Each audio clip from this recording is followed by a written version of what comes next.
les yeux. Je regardais l'espace. Les couleurs passaient de l'une à l'autre comme sous l'effet d'un rouleau vespéral. Je me prosternais devant l'implacable vérité de ces couches visuelles. C'étaient des présences d'une sourde entièreté. Le froid en était à sa fin. Les gouttes de la pluie printanière mouillaient des tiges en effervescence.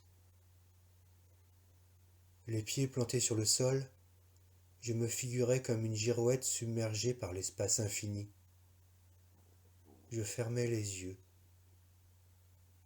Dans mon crâne, le flot de saillies et de plaine était prêt à l'ébullition. Un courant centrifuge sourdait à mes oreilles, un sifflement survint. J'ouvris les yeux.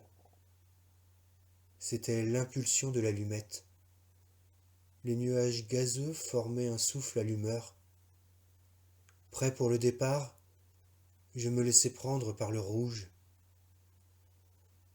Je partis en avant comme le chat vers son bol de lait.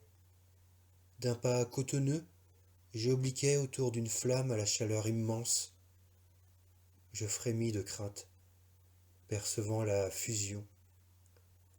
Elle mettait mes cellules en fracas. M'écartant de ce point écarlate, je sentis la douce indolence d'une fin de nuit d'ivresse me prendre. Je suais à grosses gouttes. Mes muscles étaient de larges élastiques de chair tendre. J'ondulais des épaules. Je tournais la tête de droite et de gauche.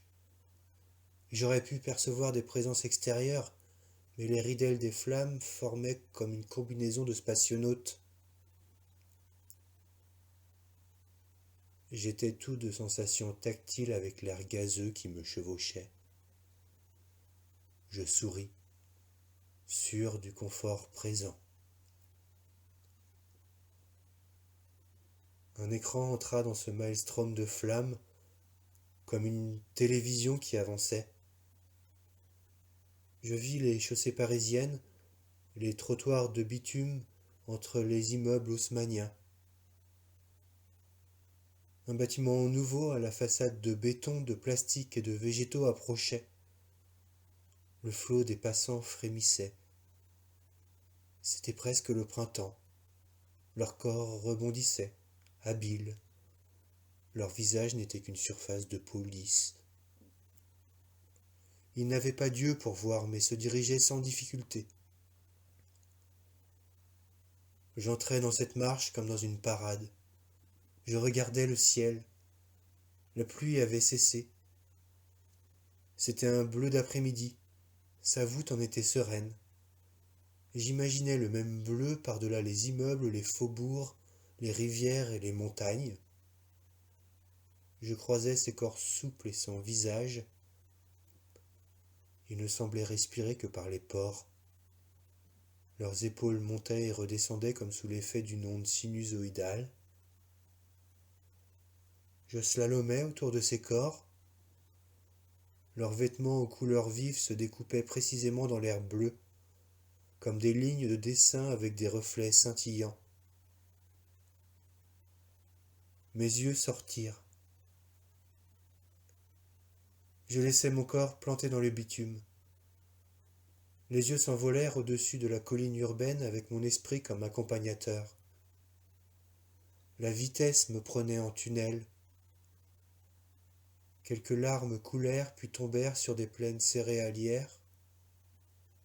Je filais au milieu du bleu, pris dans un tumulte de spirales et de sifflements.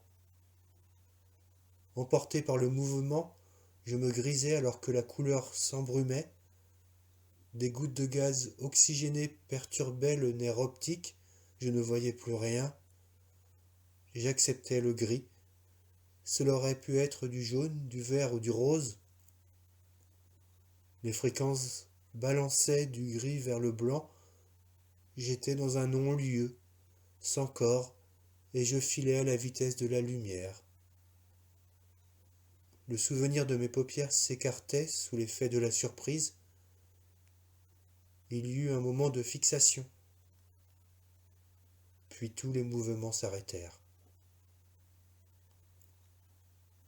J'étais dans un lieu inconnu.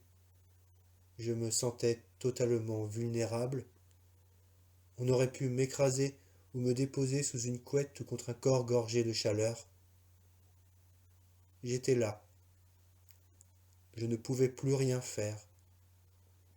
J'ouvrais la bouche. L'air passait par saccades courtes. Sur le pont Mirabeau, les voitures freinaient au feu rouge. Je regardais les eaux de la Seine comme en apesanteur.